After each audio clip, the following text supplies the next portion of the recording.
All right, ladies and gentlemen, we now come to the concluding session of this very, very special PropTech Conclave. This is going to be a tech talk on PropTech and capital, redefining valuation, transparency, and investor confidence. Very, very careful in terms of selecting the topic, Realty Plus, so very, very well done. This is going to be full of learning, PropTech and capital, redefining valuation, transparency, and investor confidence. I'm going to be introducing our speakers, both our speakers in alphabetical order. My first speaker over here for this session with over 25 years of experience in market research, business analytics, and market strategy consulting. He started his career as an analyst in the US.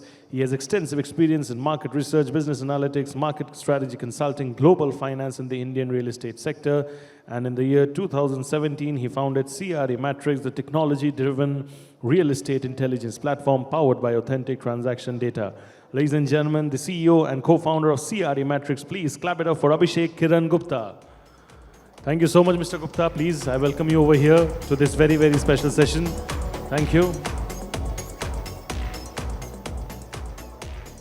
My next speaker over here is under the visionary leadership of Dr. Amit Goenka, Nisas Finance achieved a historic milestone by becoming the first public listed fund manager in India via the BSE. As a veteran with over 25 years of multi-continental experience, he oversees a current AUM of nearly 2,000 crores. NIFCO operates across India and the UAE as well.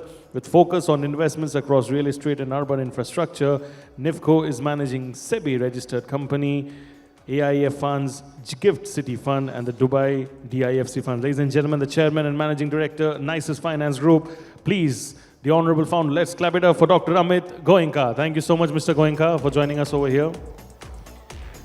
And to moderate this session, the lady who truly needs no introduction, I want the loudest amount of claps for Sapna Srivastava, please, everybody over here.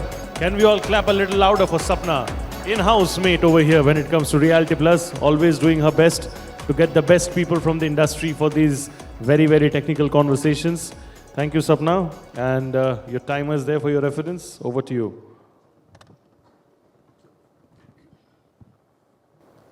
We can see each other. I'm getting a little closer. I can see you. Wonderful. So thanks, Shubhajit, for those introductions and that loud round of clap. So our topic has PropTech and capital in one sentence. So let me start, open this discussion. And we have finance expert, we have the technology expert. So let me start with asking you, both of you, what inspires confidence in a developer? Is it the land banks that he has, or is it the tech-led governance that he has? Abhishek, starting with you. He gives the money to them, he should answer this question. But okay, chalo, aapne mujhe bola, so I'll answer. If I am a home buyer, which can also be an investor. Institutional investor. Institution, family office, anybody who has money is an investor. To fir he only cares, Baba, mera ghar kab milega, will you deliver? What is the appreciation I will care? Land bag ya tel lagane. Right? Because I'm buying into that project. But if I am a large investor and I'm investing long term into the developer, and आजकल बहुत entity deals हो रही हैं, आजकल बहुत platform deals हो रही हैं, then in which case I would care for today, the governance, the delivery, the cash flow management, the capital discipline, everything in between, and the land bank. Don't forget that land banks are not necessarily happening so much these days compared to when the DLF days, because now JVs, JDAs, make, right, deliver, sell, aage badho. Third, but if you are an investor into the stock market, wherein you're going to hold the stock for a few years, then you definitely care for the land bank. But what I'm trying to say is, and I personally, as a data analyst, and I've been doing this for too long, I like developers who pick up a land, build it, sell it, move on. If you're going to stay on land for 20 years like our erstwhile developers did, I don't like you. Amitji, do you agree to that? How do you see this? No, I think Abhishek is quite spot on. I think he's very well categorized who requires what. And I think the second point, which is really the enterprise level, is where we come in. Yeah. Where, as he rightly pointed out, it is governance, systems, transparency, predictability, professional organizational behavior, to obviously beating targets rather than just meeting targets. I think all of these are obviously the right mix of essentials today for any institutional money. I think they're non-negotiable, and which is clearly why we're seeing an acceleration in the consolidation in favor of the big boys. So it's thing of the past that a developer who has large land banks is dependable, is someone who inspires confidence. Now, as you said, it's mostly JVs, JDs, and also depends on what kind of finance one is looking at. That also brings us to what you do, Abhishek, data intelligence, data analytics. Is that changing the real estate valuations? Earlier, everything was depending on cash flows. Is it changing? Is it even enhancing the real estate valuations? Yeah, I love the second word. So see, the fundamentals of valuation will remain DCF, which is your cash flows. It will remain the residual system. It will remain the comparables. ये तो उनके pillars हैं. These are the Rafis and the Ashajis and the Latajis of the golden period. वो तो रहने ही वाले हैं. But what has changed in the last 10 years, post digitization in India and post CRE matrix or anybody else, is now you have authentic, accurate, comprehensive data available. पहले क्या था? All of these methodologies, you were using data, beg, borrow, steal. You will pick up 5, a sample based. Now we have data not sample based. We have 99% data available, चाहे वो घर हो, office हो, land हो, warehouse हो, retail हो, high street हो, कुछ भी हो. That brings immense confidence, statistically or otherwise, to the valuation system, which are the same three. But now, comprehensive, accurate, and authentic data is available, which brings in the authenticity and the accuracy of the same system. Backed by structured data. Structured, correct, comprehensive. Again, I repeat the same thing. Not a sample based. एक building में आप कितने data निकाल लोगे? 5. I am giving you all 500. I am giving you all 5,000. That's the difference. So does Amitji, data intelligence also brings in transparency, and then transparency leads to easy access to capital? I think today underwriting is no longer led by broad assumptions or gut feel or developer representations. It is purely today a function of data analytics and being able to mine and deeply mine what Abhishek rightly pointed out is the comprehensive amount of data available to actually create very dependable outcomes. And I think that's really fundamentally changed the way in which today capital is getting deployed. When a counterparty has the capability to demonstrate intelligible data over a meaningful period of time, and thereby making the outcomes more predictable, more governable, along with an extraordinary amount of transparency, reporting, and regulatory oversight, I certainly believe it changes the paradigm for capital inflows. And which is why we see a very vast increasing chasm between the funded and the non-funded developer bases. And the only difference clearly lies in their ability to provide very meaningful, deep insights into their business histories, into their project deliverables, into capital flows, and into their underwriting systems themselves. And I think that really, when overlaid by any capital institution, makes it very easy to sort of move forward and scale with such partners, because at the end of the day, that's exactly what any financial institution is looking for is data transparency and predictability. Now, that certainly leads to yield compressions because there is so much less margin of error which needs to be built in. There is so much less delinquencies that need to be built in. There is so much less, I think, variability that needs to be built in. So I think when you have that kind of confidence, then I think certainly yields compress and it opens a wider opportunity set in terms of types of capital. Not just at the credit level, but also at the equity level, at the mezz level, at private level, at public level. So it just opens a very wide plethora of opportunities because any large institutional counterparty at any level would exactly pivot around these data points. Correct. So data intelligence or more data means that there are less variables, more confidence. But in your experience, are there certain data still missing when assessing financial, operational risks by a financier? What kind of data is still missing? So, I think there have been a few variables with regard to one, the changing urbanization landscape, which fundamentally starts with how much can be built. And that with every city has been changing very rapidly. And it also changes mid-course. Suddenly with the announcement of additional incentive FSIs or additional such schemes which tend to change outcomes, either progressively or adversely also sometimes, because you suddenly have some environmental Sometimes they restraint. change the land use only. The land use has been changed. So I think the predictability or data sufficiency really lies in the regulatory landscape to a very large extent. That makes it hard. I think second is the commodity pricing, because the ability to take forwards on commodities has now pretty much gone out of the window, and commodity pricing has become very dynamic. And I think lack of that obviously therefore bakes in that certain cost variability as to where we will eventually land in terms of overall cost, especially labor pricing going up, and of course maybe technology is trying to assuage it in a small way. But I think there still has to be a very significant intervention to bring down the variability in labor cost, or even material or input cost as a whole.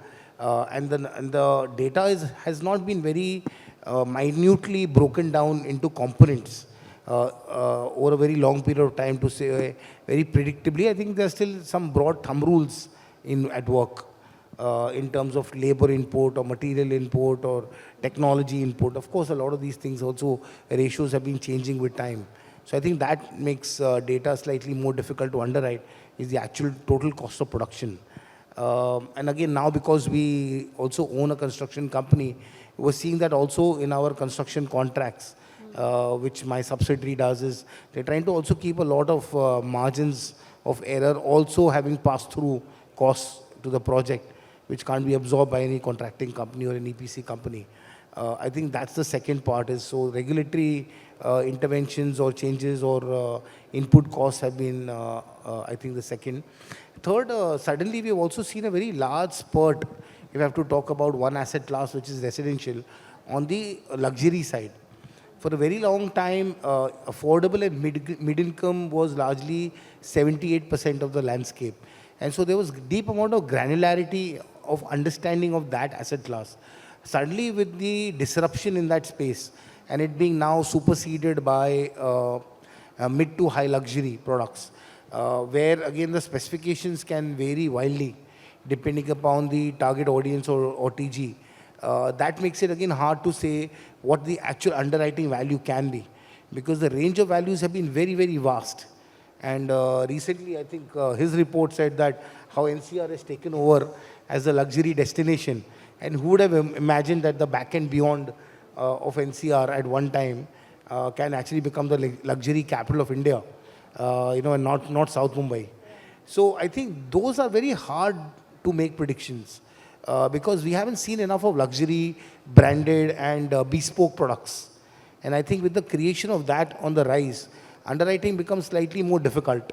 So then you have to borrow templates from other markets and other experiences or the limited amount of information you've had over the last 10, 15 years to try and make certain assumptions. So Abhishek, Amit ji mentioned, there is a broad level data, but that has not broken down into components in construction, in building material, regulatory space especially, and then, unpredictable kind of reports that you take out. So, the granular data is still a challenge. Okay. How do you address that? No. So we have to split this into pieces. When it comes to construction and all the execution part of data, that is not publicly available at a project level. So that we don't have, that is still private to even a listed company. Can't have it. But when it comes to granularity at a unit level, चाहे वो घर हो या एक particular office हो, या it can be one room in this hotel, or it can be a small space in a mall, or even one unit on Linking Road High Street. We have it at a unit level. So it's going to be from unit to building to road to Santa Cruz micro market or Viranandhiri to Bombay to India. Believe me, granular data at a project unit level is available with CRE Matrix, irrespective any asset class, any top city that you can think of. If you allow me to answer a small portion of the question you asked him, gaps कहाँ हैं? Gap Hindustan में है. मोदी जी रोज बोलते रहते हैं विकसित Bharat 20 trillion. वो नहीं होने वाला जब तक we don't have these cities outside the 5 cities. We need Amit to go to Vizag. We need मतलब Amit मतलब People like we Amit. need people to go outside the 5 metro cities of India. Otherwise, we'll not reach there, period. How much can we absorb in these cities? Not possible, right? So we need the Jaipur, the Lucknow, the Vizag, the Amravati, the whatever, Vijayawada to grow. And let me share a proud moment as an Indian. आपने data की बात की. We do data all the time, right? 4th, 5th largest economy in the world. We never had an index in real estate. What a shame. Finally, CRE Matrix and IIM Bangalore got together and created Hindustan ka pehla office index. We have a REIT. They need the index. Somebody sitting 5,000 miles away in America, how will he compare Hinjewadi with high-tech city? High-tech city with BKC or Andheri? Not possible. So, boss, granular data is available at a unit level. Okay. So granular data is available and now the index is also available, for office. Yes, and a bigger institution, not that I'm trying to say anything for IMB, we love them, but similar quasi-government institution has approached us कि बाबा साथ में बैठ के कुछ housing का करते हैं, कुछ तो करते हैं. We need that for India. Amit, we do need an index. How do you take it? Because you are also operating in Dubai. How, learnings, let's say, what are the learnings for India from there? I think learnings can be quite a few on both sides. I wouldn't say that India has to learn from the UAE or any other markets or vice versa. I think there's always a cross-pollination that is possible. I think from if I have to take a very conservative stance, I think the problem of the yonder years has been stuck homes or the speculative nature of home buying or investments. It's not like it is not there, but it is not involving bank money. There are no mortgages available for buying under construction homes. And at one point, DLF almost resolved that they will not sell anything that is not complete till such time that the markets blew into a large opportunity and everybody started to go back to the old ways of selling under construction or off plan. But I think, yes, I think the discipline of having a predictable outcome and keeping retail capital out and risk mitigating consumer money, thereby taking a little bit of the speculative nature of under construction investment out, can actually create a far more stable and more predictable and less painful environment for retail buyers, for sure, which is what creates or damages sentiments. I think the second clearly is the RERA as a regulator. While Supreme Court not few weeks back remarked that I think RERA may be scrapped out of frustration because the efficacy or success of RERA as a regulation, which has been lauded so widely as one of the game changers, has been of limited impact in a few states only, and on a wider scale has failed to address the lowest segment or the real segment, which is the consumer segment, and it has been seen as more builder friendly or capital friendly or whatever. Maharashtra RERA obviously has done a spectacular job at trying to protect customer or consumer interests. But again, I mean, if you see the way RERA has been implemented, for example, in the UAE and of course other markets as well, is absolutely spectacular. It is spectacular. I mean, in fact, if the only threat that a developer has is effectively RERA, because they have judicial powers, Correct. whereas Indian RERA is quasi-judicial at best. Correct. So that makes it a very big game changer that you can't mess around with RERA, because RERA is the ultimate authority on whether you will survive or die as a developer or whatever. Apart from that, I think the clarity and predictability of regulations and what we've been talking for donkeys here is a single window. Every time you say, what is the expectation, single window? I mean, what single window means, nobody knows. But truly, if you have to see what is single window, then you've seen that. We've seen that in those markets where you literally go nowhere. You literally go nowhere. As a developer, there is literally just one file which goes to one authority, and within a very specified time frame, you get your response. And it's as simple as that. And there is no negotiation, bargaining, there is no funny business, monkey business involved. It's very, very transparent and straightforward. And that makes it very easy for global capital and global developers and global players to come and actually play that market because of this predictability of outcomes Correct. within the time frames. So I think that is a very big enabler. And of course, then there are larger constituents which are called master planners who have been tasked, because obviously one authority can't do all. So like we have state development authorities, whether it's an MIDC or an MMRDA or whatever, there are regional master planners there who are also very clear about what their objectives are, because they can get de-rostered if they don't do their jobs. So I think that is a very big game changer when it comes to global capital and global developer interest, and which is the reason why a lot of international developers did try and step into India, but have failed miserably. And now maybe have come through the back door or trying to do it with some local partners or whatever.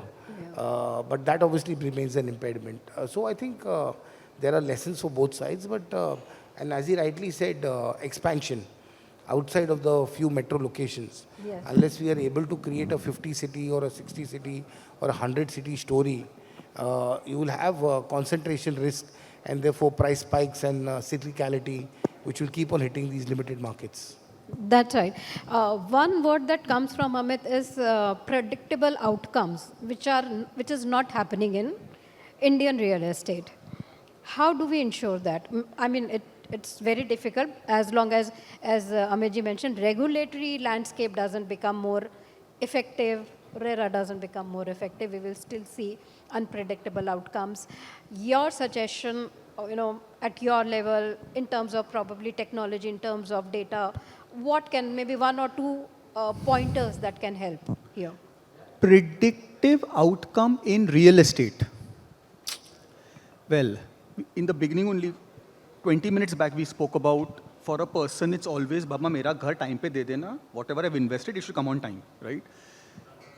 With RERA coming in play, with transparency coming in play, with global players pumping in money, I'm not talking about the Japs and all, but even domestic players also, there is a sense of responsibility.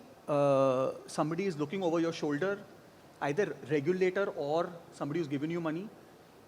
So there is a bit of sense of commitment, and people will deliver. 10 saal pehle ya 20 saal pehle, Of course, 5 things or have 6 changed. out of 10 projects would get delayed. 2-3 तो बनते ही नहीं थे. But अब नहीं होता ऐसा. Maybe 9 on 10 get delivered. Maybe 6 months, 1 year late. So I think that's good. So there is some predictability to this madness. And मैं हमेशा यही बोलता हूँ, हिंदुस्तान में madness बहुत ज़्यादा है. We love it. Somebody who can bring the method to the madness is going to rock. And all of us, including you, are collectively doing that. Right? And हमारा time आ गया है अभी. Next, Mr. Deepak Parekh recently said, please take me back 40 years. The Sony ki chidiya is back. Okay, fantastic. So let's come back to technology, because this is a PropTech conclave. So has PropTech moved from being a cost center to capital multiplier? Really? Abhishek? Well, जब मैं JLL में था 20 साल पहले, तभी भी cost था. आज भी मैं कॉस्ट ही इनसे मांग रहा हूँ अगर आप मेरा डेटा चाहते हो तो. But that cost benefit analysis, the benefit it is giving you is what is causing the capital multiplier. If you're a developer, you need to know what your competition is up to, you need to know what the market is up to. If you do not get your sizing and pricing right, you will lose money for the little data that that you should need. Okay. If you are a home buyer, you still need it. If you're a bank, so you need it, forget it endlessly, because it's going to be part of your risk assessment. And if you're an investor, you still need it. There's a gentleman sitting right next to us. So cost तो है, खर्चा तो करना पड़ेगा, but the benefit is what is the multiplier that comes in play. So yes, I think it's a great capital multiplier now. So Amitji, now do people think it as a capital multiplier, technology or PropTech? I think technology is inevitable, and I think anybody who's not adopting it fast enough is obviously going to get left far behind very, very quickly.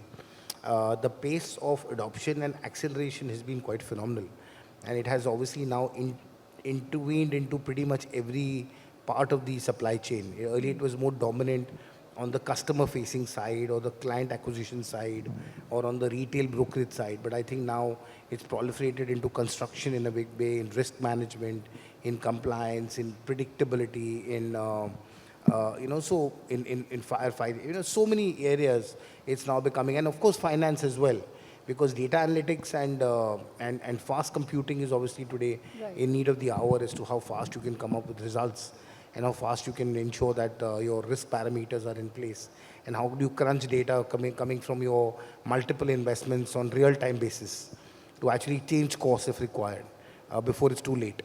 So I think it's now inevitable part of business. And I think, as Abhishek rightly pointed out, that it actually creates a very large multiple in favor of those who are tech-enabled versus those not tech-enabled.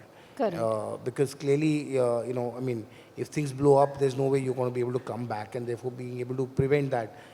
In fact, even from a customer side, I've seen so much technology being utilized for the purpose of price, product, quality discovery, and getting real-time intelligence on what makes sense, both for an investor at the retail level, because that's where they will rely most on technology, because they don't have their own research teams, they don't have the ability to mine data or look at raw data, what CRE can provide. But the ability to comprehend intelligence in a short span of time, where some back engine is working on on gigabytes of data to produce that result basis their search parameters and give very, very dependable outcomes, is becoming a very powerful tool, to such time that we are seeing platforms which are completely eliminating the need for physical brokerages as well.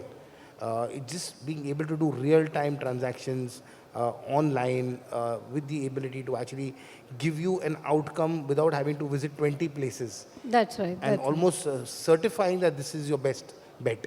correct. So as our speaker said, technology is no more a choice. It's a given.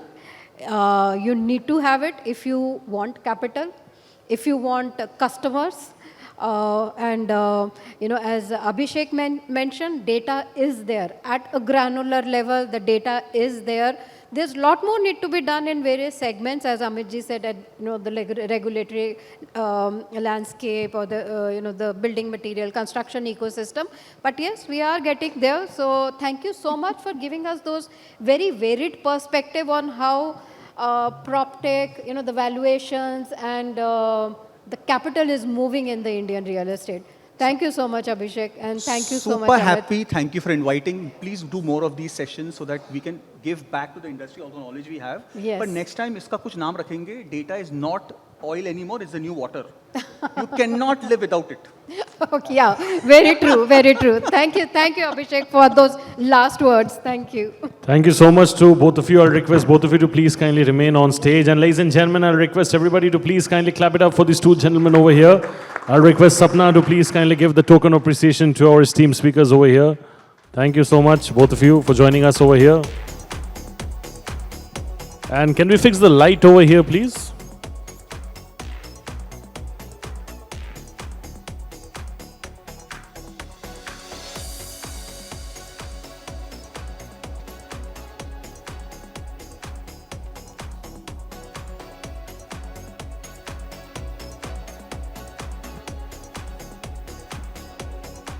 We'll do a photo of all three of you together without the gift.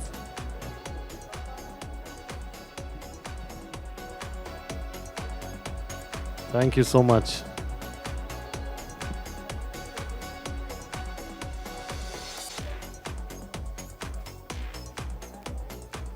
बहुत बहुत शुक्रिया आप लोगों का. Thank you so much. God bless you all with the best.